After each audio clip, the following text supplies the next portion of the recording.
Irán ha abierto otro frente, esta vez no a 2.000 millas de distancia, sino en la frontera norte de Israel. Hezbollah, un brazo bien equipado y bien entrenado de Irán, está apostado en la frontera norte de Israel. Ha pasado 1 año y medio desde que el presidente Biden negoció su alto al fuego y exigió que Israel se retirara del sur del Líbano. Han pasado 18 meses para pensar, planear y prepararse. Así que creo que la pregunta es simple. ¿Qué es diferente esta vez? Y aún más importante, ¿cuál es la estrategia para cambiar la realidad a largo plazo, no a corto plazo? Porque si esto termina otra vez con la ilusión de tranquilidad, bueno, parece que no hemos aprendido nada.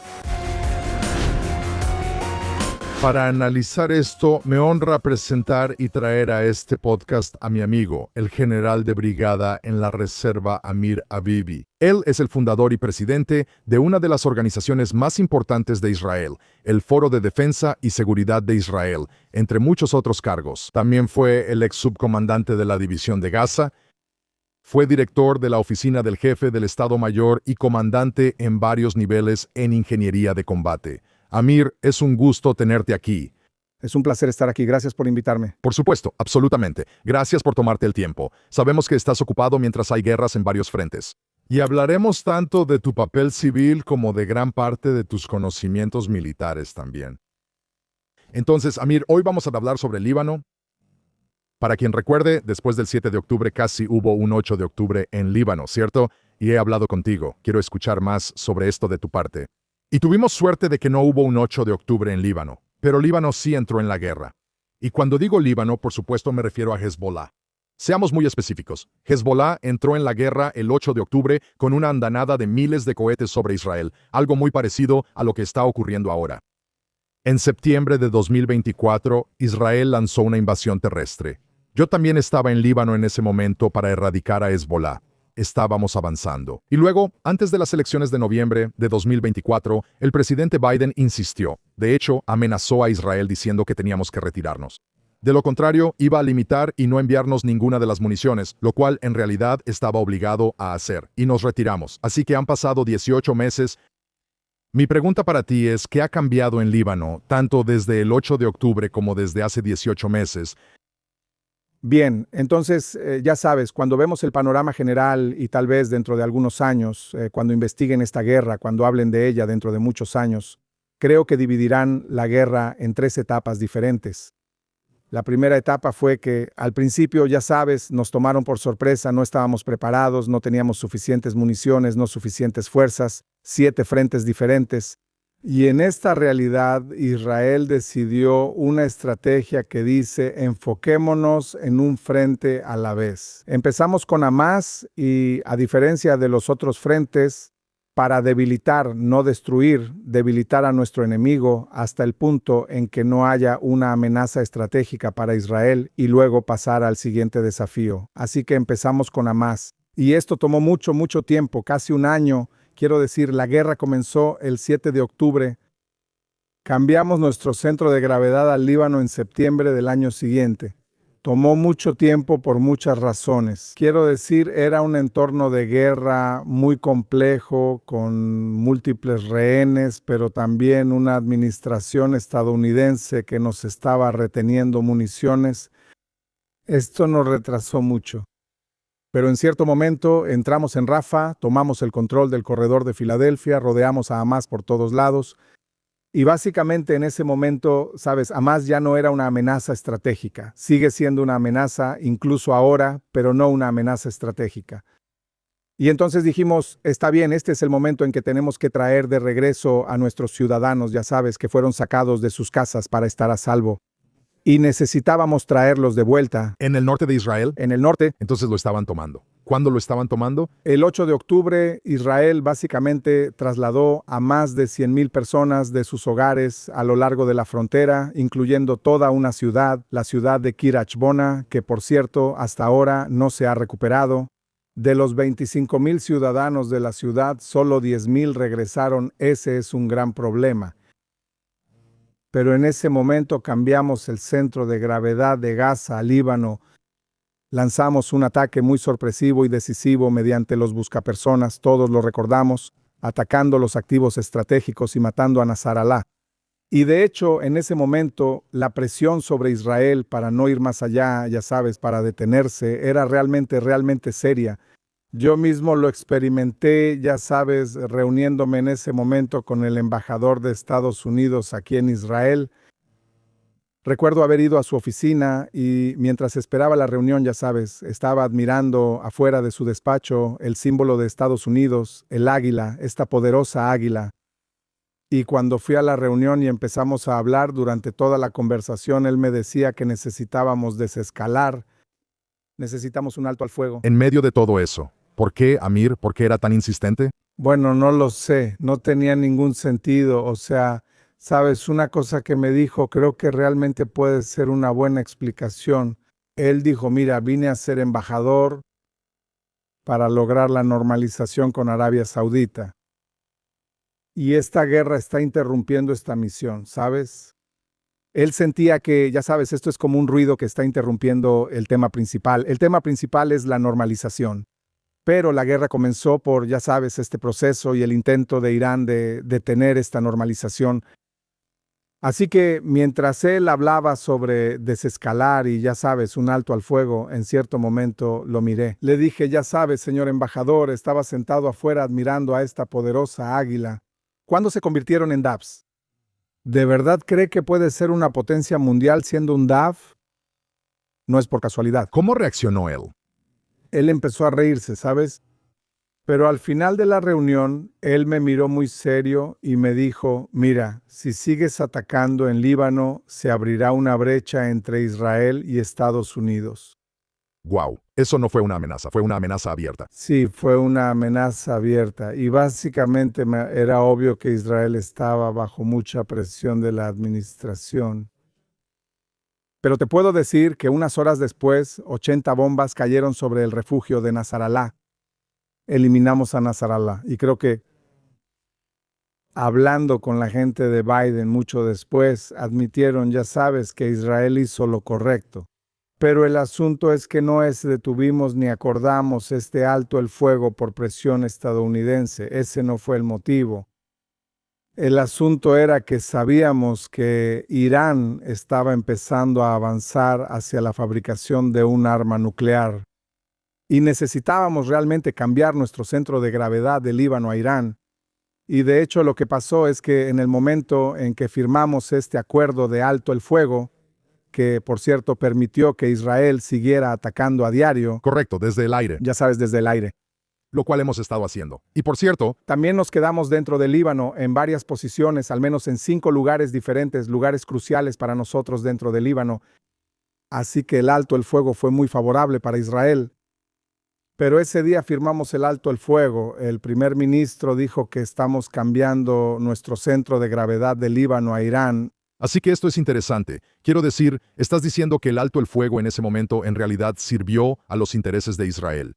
Definitivamente. Y definitivamente porque en ese momento también hubo un colapso del régimen sirio.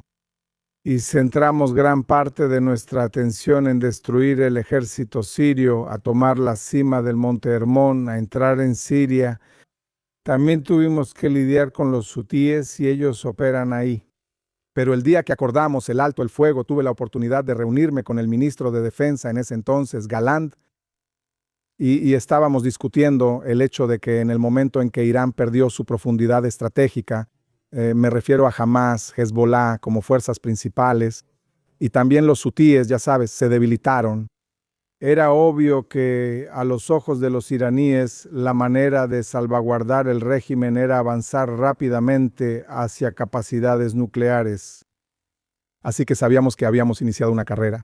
¿Por qué? Explícamelo. ¿Por qué? O sea, ¿planeaban usar un arma nuclear o es la amenaza de un arma nuclear lo que los sostiene? El interés número 1 del régimen es existir, mantenerse, ya sabes. Y la forma en que operaron durante muchos años crearon profundidades estratégicas. Ven a sus fuerzas aliadas que actúan por ellos como profundidades estratégicas. Y durante muchos años se aseguraron de que solo sus fuerzas aliadas que actuaban por ellos lucharan. Ellos no lo hacen. Ellos están fuera, ya sabes, de esta arena moviendo los hilos desde atrás. Y en el momento en que perdieron la profundidad estratégica, ya sabes, es como si a alguien le quitaran la ropa, se sintieron desnudos y sintieron que lo único que podía salvarlos ahora eran las armas nucleares. Así que realmente empezaron a avanzar hacia usar el uranio enriquecido para fabricar una bomba. E Israel entendió que teníamos que enfocar toda nuestra energía, todo en prepararnos para detenerlos atacando en Irán. Probablemente el mayor ataque en la historia de Israel. Nadie sabía qué pasaría cuando realmente, ya sabes, lo hiciéramos. ¿Crees que decidimos hacer eso incluso si Biden era presidente de los Estados Unidos y había ganado la elección? ¿Crees que Israel aún planeaba seguir adelante con esto? Definitivamente, o sea, obviamente es mucho más fácil tener un presidente que apoya y ayuda, pero cuando empezamos a prepararnos ya había pasado la elección en Estados Unidos. Era obvio que el presidente Trump había ganado.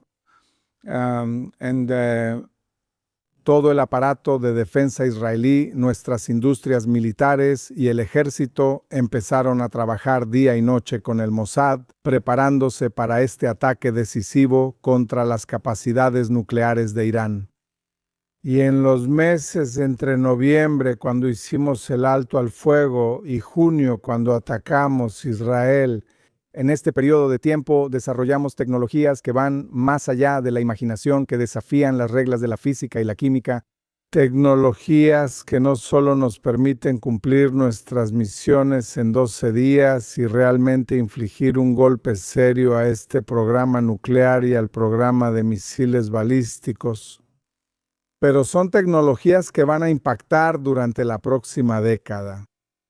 Incluyendo tecnologías que no se conocen públicamente. Definitivamente, definitivamente. Y lo que hicimos en Irán va más allá de la imaginación. Y sabes, cuando el primer ministro Netanyahu le dijo al presidente Trump, estamos atacando, ya sabes, el presidente dijo, mira, esto es un asunto de tu seguridad nacional. Sabes, haz lo que necesites hacer para salvaguardar a Israel. Pero nosotros, los Estados Unidos, ya sabes, no vamos a participar. Estados Unidos llegó a la conclusión tras su intento de lidiar con los hutíes, lo cual no fue muy exitoso. Entonces, ya sabes, el presidente pensaba, está bien, si intentamos lidiar con los hutíes, no con Irán, no tuvimos mucho éxito. ¿Qué pasará, ya sabes, cuando Israel ataque a Irán, al propio Irán, ya sabes? 90 veces el tamaño de Israel para apoyarlo. Correcto. Y sabes, el jefe del Estado Mayor me dijo que cuando comenzó el ataque, como después de un día y medio, el comandante del Comando Central lo llama y le pregunta, ya sabes, ¿cómo va todo? ¿Cuántos aviones perdiste? ¿Cuántos drones? Él dijo ninguno.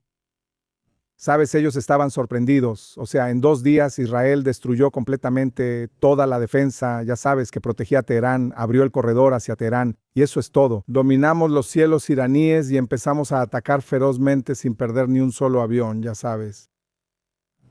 Es eso lo que hizo que el presidente Trump se involucrara. O sea, antes de la guerra, él no estaba convencido de que se iba a involucrar. Correcto. Entonces, cuando vio el nivel de éxito y cuando vio que estábamos dominando los cielos iraníes, entonces el primer ministro Netanyahu le dijo al presidente Trump, mira, esta es la oportunidad. Sabes, este es el momento en el que realmente podemos traer los bombarderos estratégicos y cumplir la misión porque esas capacidades no existen en Israel. Sabes, tenemos muchas capacidades, pero los bombarderos estratégicos no son una de ellas.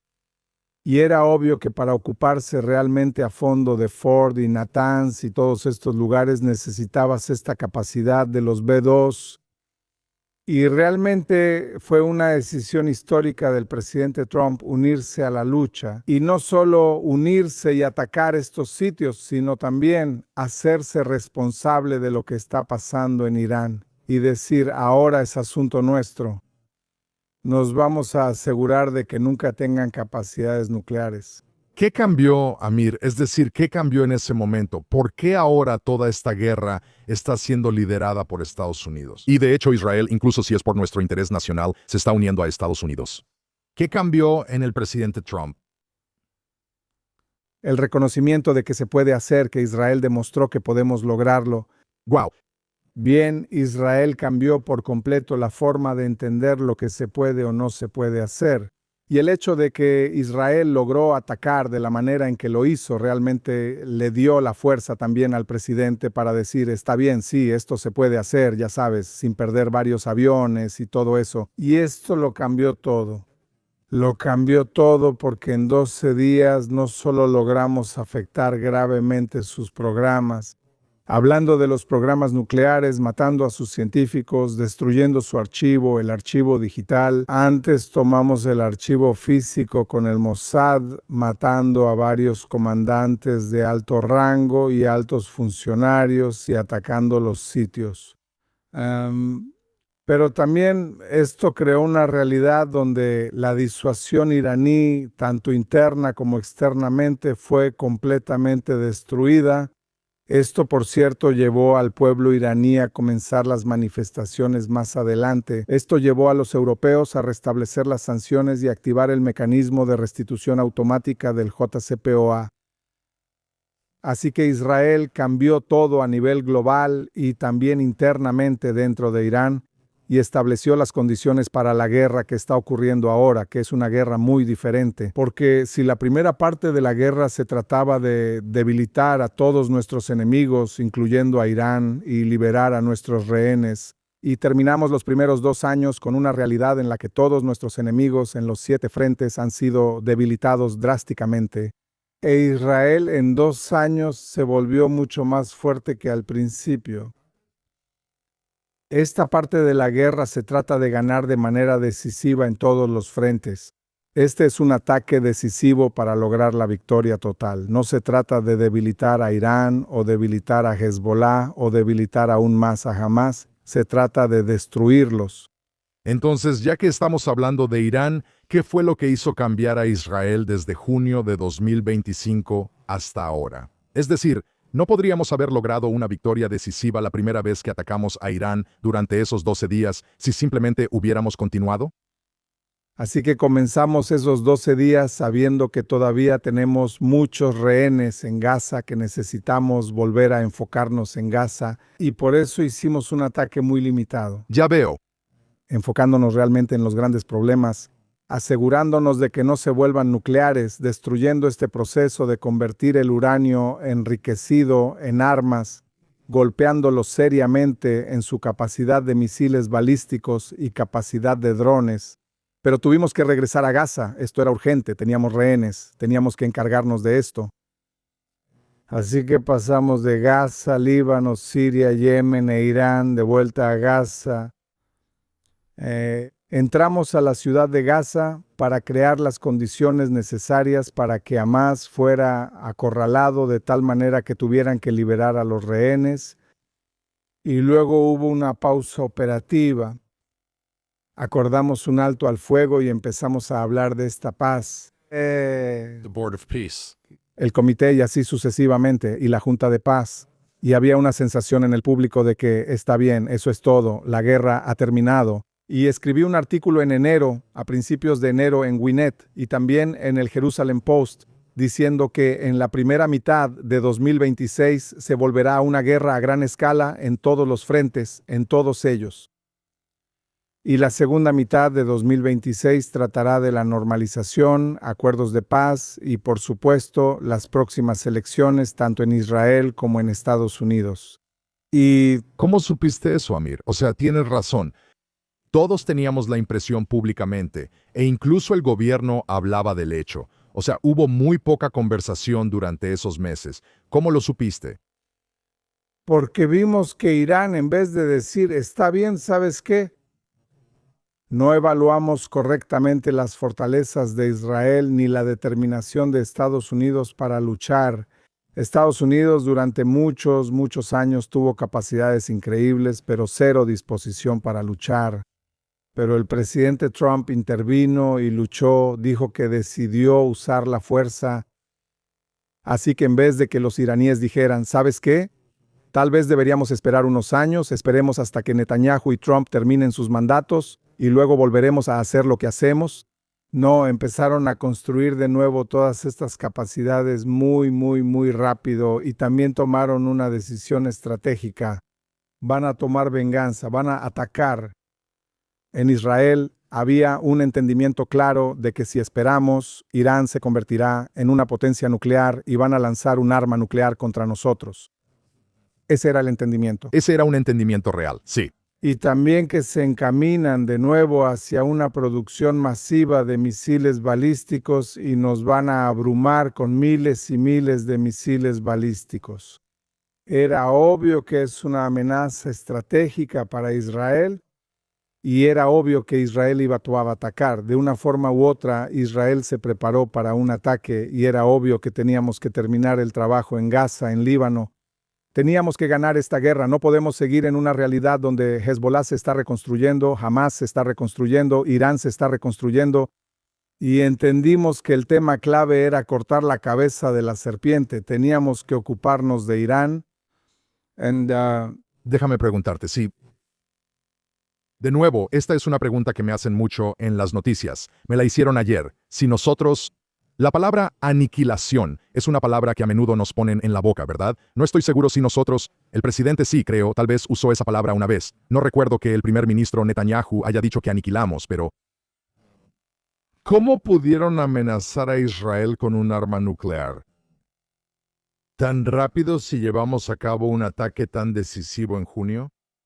Así que no es que realmente pudieran haberse movido tan rápido para ensamblar una bomba, sino que lo que decidieron hacer fue encontrar un sitio que esté muy, muy profundo bajo tierra, de una manera que ni siquiera Estados Unidos pueda alcanzarlo, y ahí intentar tomar el uranio enriquecido y crear incluso una bomba nuclear muy básica, pero crear una bomba que intentarán usar de una forma u otra. Tuvimos que empezar con el uranio que ya habían enriquecido, correcto. Y tuvimos que detenerlos antes de que se fueran bajo tierra. Nosotros No. teníamos mucho tiempo. Ahora, el gran desafío del primer ministro Netanyahu era cómo lograr que Estados Unidos se sumara y entendiera que esto no es solo una amenaza para Israel, esto es una amenaza para toda la civilización. Este es un régimen apocalíptico que no tiene miedo de usar armas nucleares. Y pueden provocar una tercera guerra mundial, pero nuclear, después de la cual no habrá civilización.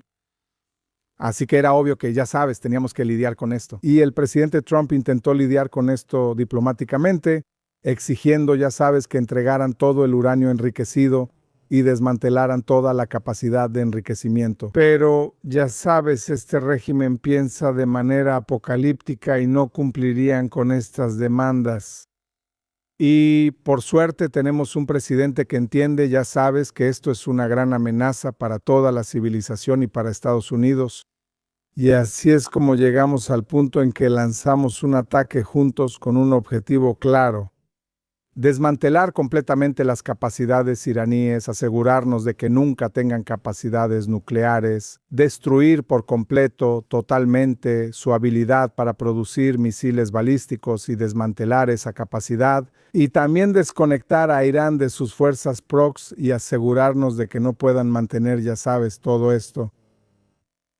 El pulpo que creó tantas fuerzas proxy, y esto es exactamente lo que estamos haciendo. Así que tengo curiosidad por escuchar tu evaluación ahora que llevamos aproximadamente un mes en esta campaña actual contra Irán. ¿Dónde nos encontramos y cuánto tiempo crees que tomará lograr esos objetivos?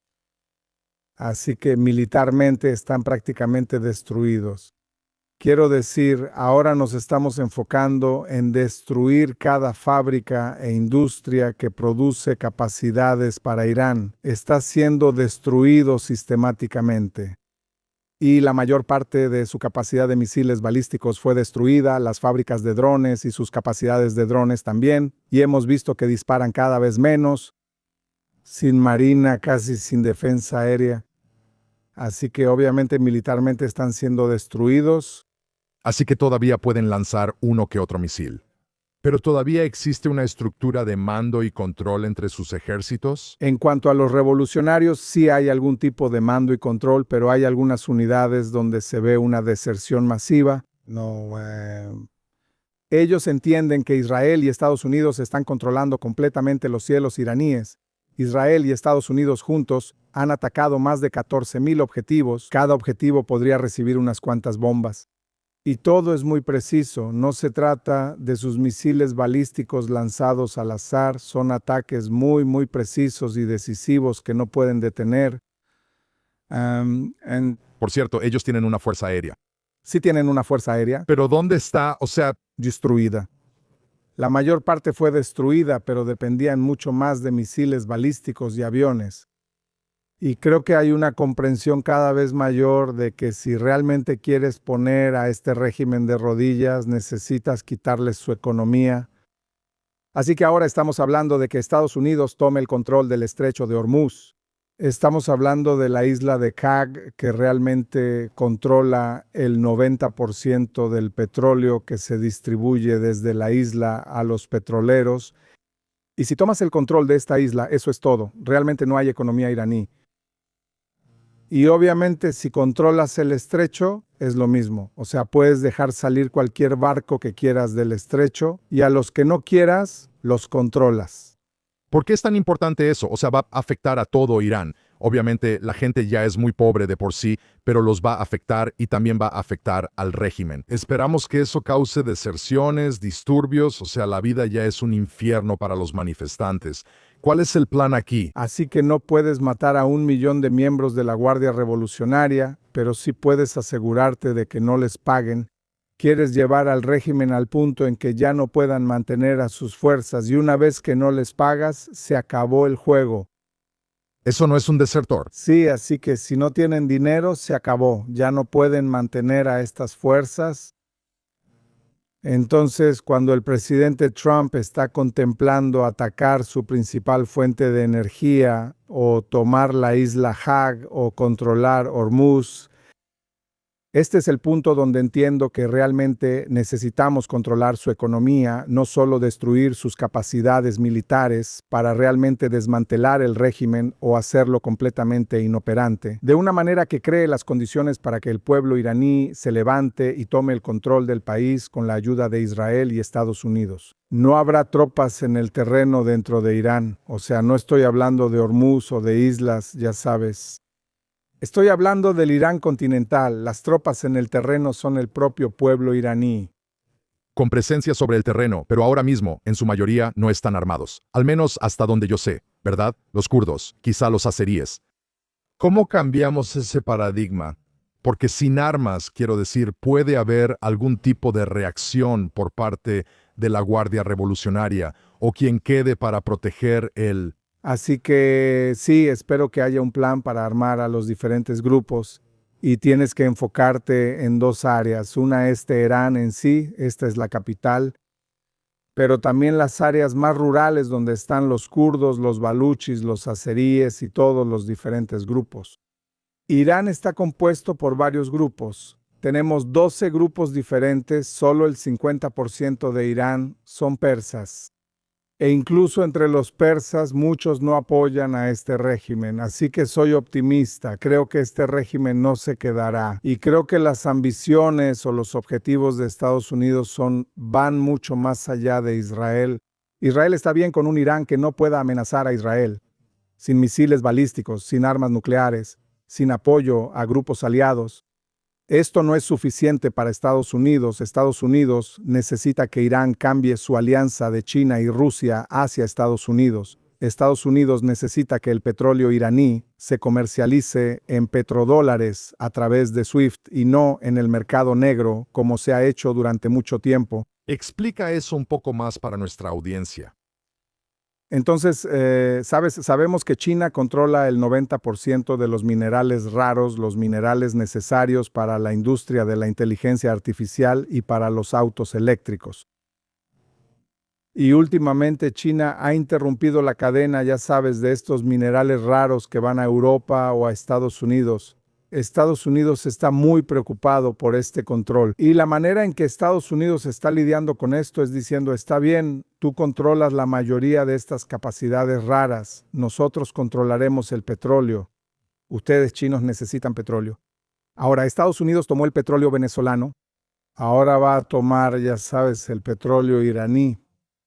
Además, si Estados Unidos controla el estrecho de Hormuz, eso es todo. En cualquier momento Estados Unidos puede cerrar el estrecho por sí mismo y decirle a China, ya sabes, no hay petróleo, eso es todo. Muy interesante. Este es un análisis realmente muy preciso. Así que es más que solo Taiwán y los semiconductores. También están los minerales raros que hay dentro de la propia China. Por supuesto.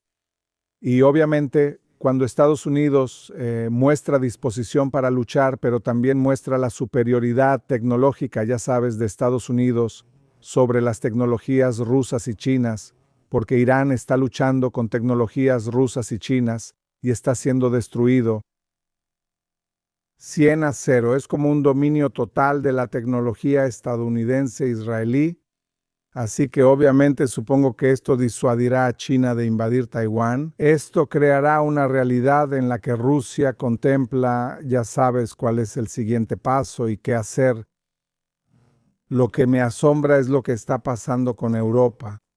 ¿Sabes? El hecho de que el presidente les pidió que se unieran y ayudaran, y en el momento realmente significativo dijeron que no. Esto tendrá terribles repercusiones para Europa. Quiero decir, si crees que es Estados Unidos, La OTAN, ¿sí?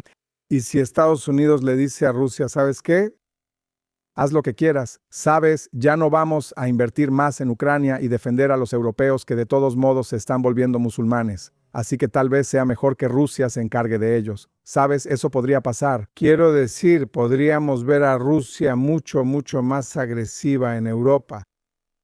Y Estados Unidos no los van a ayudar a lidiar con esto. El presidente Trump no lo va a hacer, y cuando vemos lo que pasará después, ya sabes quién será el próximo presidente.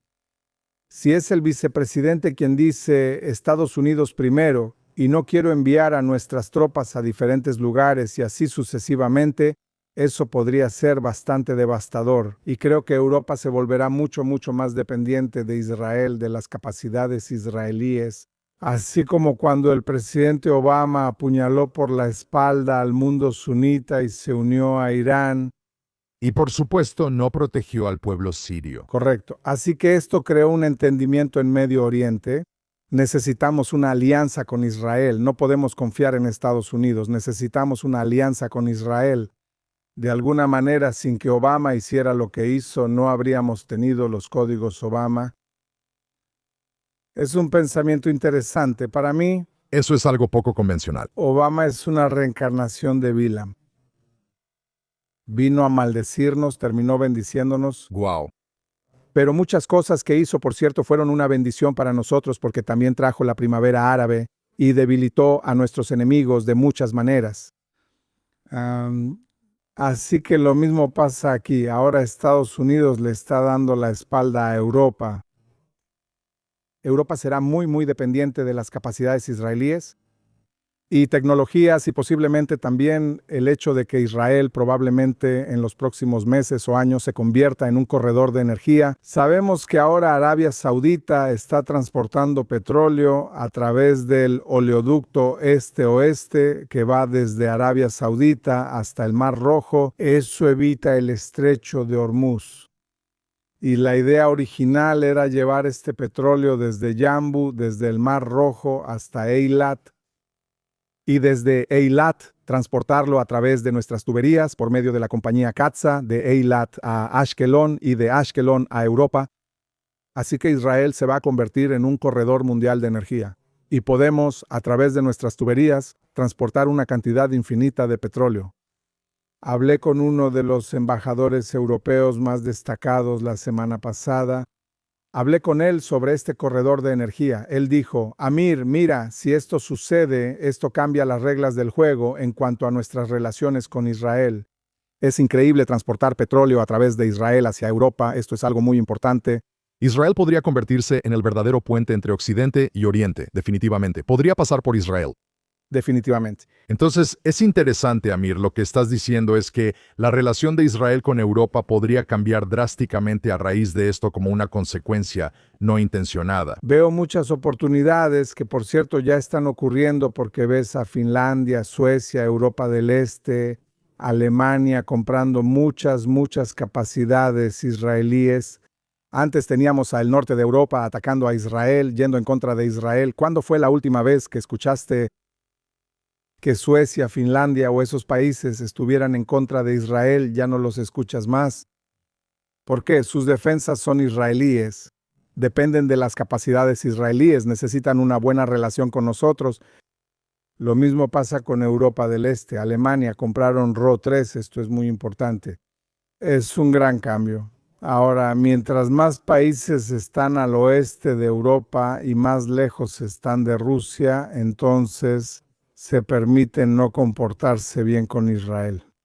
Pero eventualmente cuando vean misiles balísticos iraníes que pueden llegar hasta, ya sabes, París o Londres, entenderán más rápido y necesitarán las capacidades israelíes. ¿Tú crees? O sea, ahora mismo tienes al ministro de Relaciones Exteriores británico que como que niega la idea, o realmente no sabemos si pueden, ya sabes, alcanzar Londres, no hemos visto ninguna prueba, o sea, me parece increíble. Deberías estar buscando el potencial de que puedan golpear, no la prueba de que, ya sabes, tal vez no puedan hacerlo. Y Ya sabes, estas capacidades iraníes, esto es lo que tienen los rusos.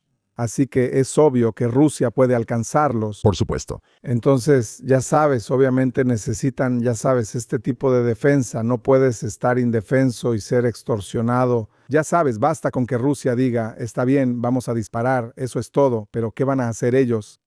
Así que quiero pasar a la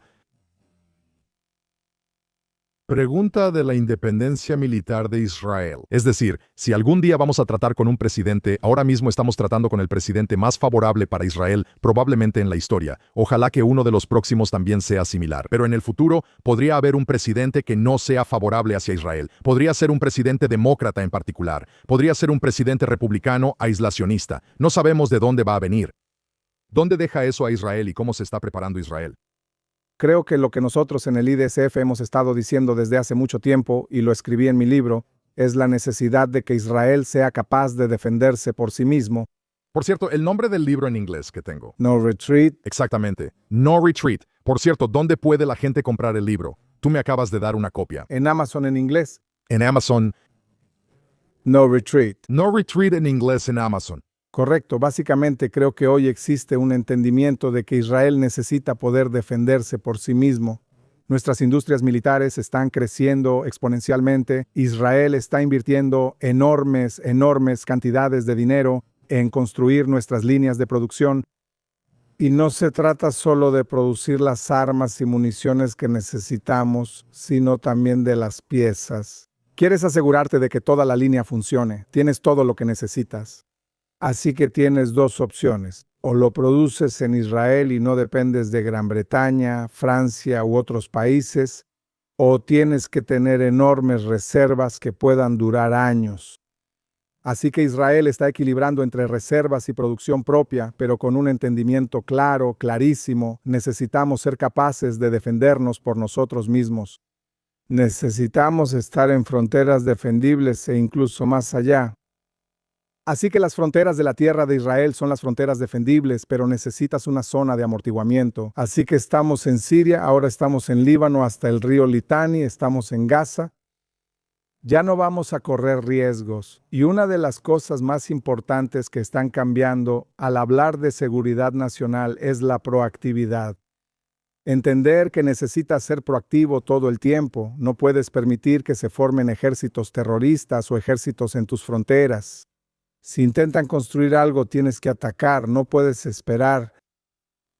Sobre ese punto, regresando al 7 de octubre de 2023 cuando existía esa concepción, ¿verdad? Este tipo de situación no solo fue un fracaso de seguridad, también fue un fracaso ideológico.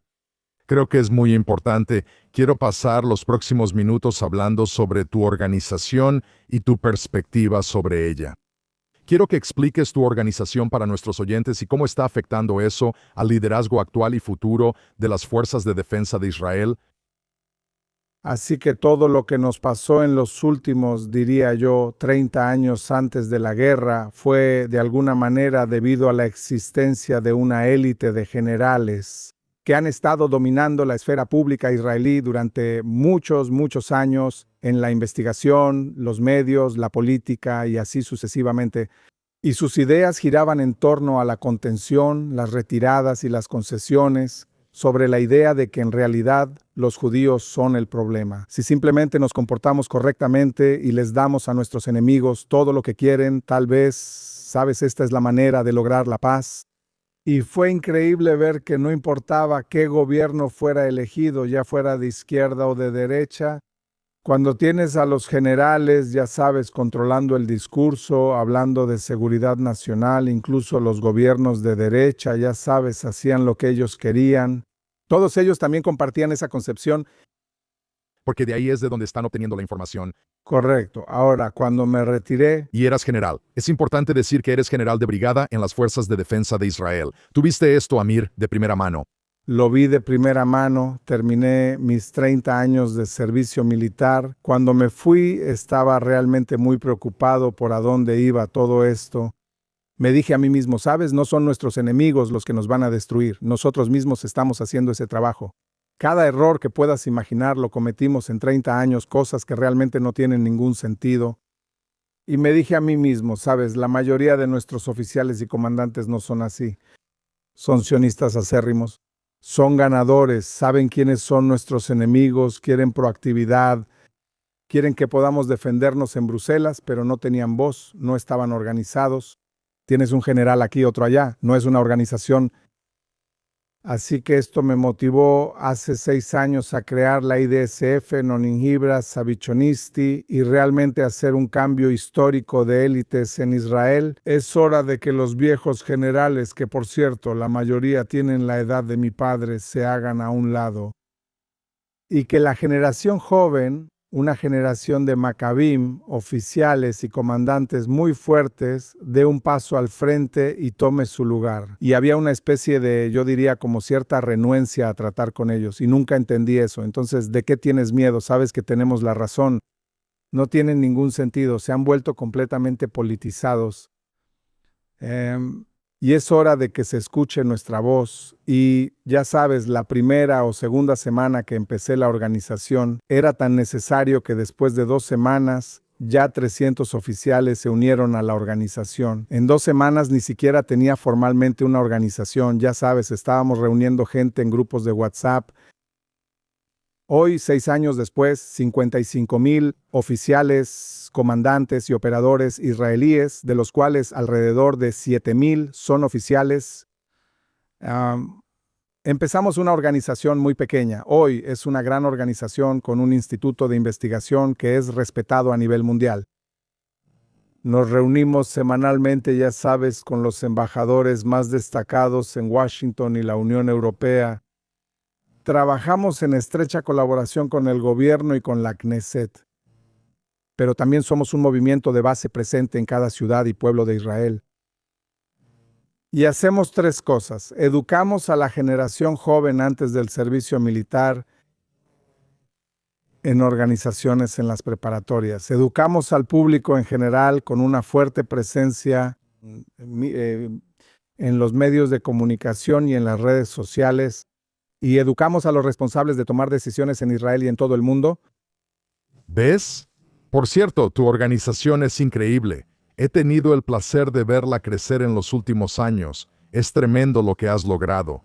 ¿Lo estás viendo también en los niveles más altos? Por cierto, cuando nos conocimos hace años y estábamos pensando en cómo definir quiénes somos, qué es lo especial de nosotros, una de las frases era voz de la razón. Finalmente, generales que hablan con la voz de la razón desde una posición de autoridad, porque cualquiera puede hablar de seguridad y comentar al respecto. Pero necesitas una voz autorizada, necesitas personas que realmente tengan la experiencia, pero que tengan sentido común, ya sabes, algo que falta a nivel global, diría yo. No sé qué pasó con el sentido común, ya sabes. Bueno, es notable. Israel parece tenerlo y el presidente Trump parece tenerlo. Y creo que por eso sentimos tanta resistencia, porque realmente obliga a la gente casi a tomar una decisión. Sabes, puedes odiarlo e intentar ignorarlo o unirte. Con respecto a Bichonistim, ¿ya estás viendo que el trabajo que estás haciendo está afectando a algunos de los altos mandos del aparato de seguridad de Israel? Definitivamente, o sea, creo que hoy en día tanto el ejército como el gobierno han adoptado, diría yo, casi por completo nuestras ideas, ¿sabes? Y el hecho de que lo escuchan todo el tiempo en los medios, en las redes sociales, en investigaciones y así sucesivamente, esto les da las herramientas y se están envalentonando, ¿sabes? Para decir, ok, sí, esta es la voz que escuchamos, esto es lo correcto que se debe hacer. Está impactando todo. Incluso influye en qué oficiales están siendo promovidos ahora en el ejército, en el Shin Bet o incluso en el Mossad. Toda la esfera pública cambió de principio a fin. Realmente es un momento histórico donde ves este cambio de élite. La vieja generación está dando un paso al costado, la nueva generación está tomando el control, pero esta es una generación que realmente protegerá a Israel para las generaciones futuras. Y de eso se trata todo para nosotros, de proteger a Israel para las generaciones futuras. Es increíble, Amir, en esta conversación, escucharte explicar tan claramente el surgimiento de Israel en el día después. La gente pregunta cómo será el día después, pero tú realmente estás hablando del día después, el día después. De Israel emergiendo no solo como un líder regional, agregaste toda esta dimensión de quizás la dependencia o la apertura de una relación con Europa y cómo Israel se está posicionando. Y como sabemos, es casi como la generación del desierto. Ellos tuvieron su papel, pero tuvieron que irse. Y también estás sembrando esa visión en la nueva generación que con suerte entenderá este punto de vista del que hablas y nos llevará allí. Creo que el pueblo judío, el pueblo israelí y muchos de los que nos ven también son no judíos que apoyan a Israel. Nos quitamos el sombrero ante ti. De verdad lo hacemos. Lo llamamos Koba, como decimos en hebreo. Y antes de terminar, solo quiero conocer tu opinión. Tenemos Pesaj en, no sé, 2 o 3 noches, ¿verdad? Así que estamos equilibrando entre los podcasts y limpiar la casa. ¿Alguna reflexión sobre Pesaj para cerrar? Sabes, la historia judía tiende a repetirse. Y es algo muy similar viendo lo que está pasando ahora y la historia de la Pascua. Porque cuando llegamos al punto, ya sabes, donde Egipto estaba oscuro y era de noche, y luego matamos a todos los hijos, ya sabes, a los primogénitos. En ese momento, mientras ocurría este evento tan dramático, el pueblo judío estaba a punto, ya sabes, de salir de Egipto. En ese momento la orden para el pueblo judío fue: quédense en sus casas. Todos estaban en su casa. Y yo pienso, ya sabes, cuando estaban dentro de la casa, sin saber realmente lo que estaba pasando afuera, sin entender la magnitud de lo que estaba ocurriendo y lo que sucedería después cuando saliéramos de Egipto, ya sabes, y llegáramos a la tierra de Israel, es muy similar a lo que está pasando ahora. La mayoría de los israelíes están en casa. Te quedas en casa, ya sabes, yo manejo mucho. No ves muchos autos en las calles durante la guerra y la gente está mayormente en casa. Y por supuesto, cuando les disparan están, ya sabes, refugiándose dentro de sus casas. A su alrededor el mundo está cambiando por completo. Cuando salgan de sus casas será un mundo completamente diferente.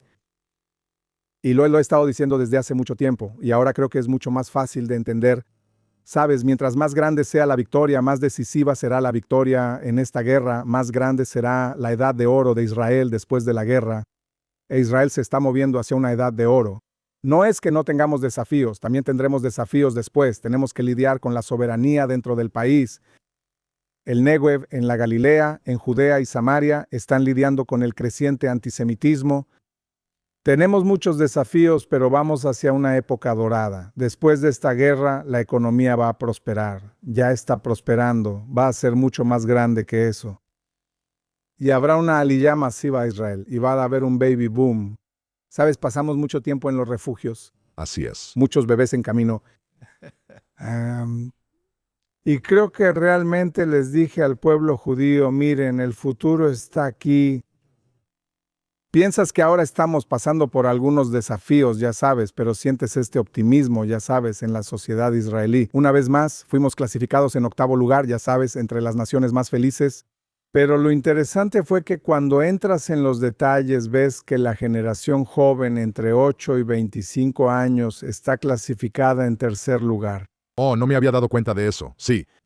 Así que tenemos a esta generación joven que está luchando 2 años y medio en Gaza, en Líbano, Irán. Ellos son la parte más optimista de la sociedad israelí.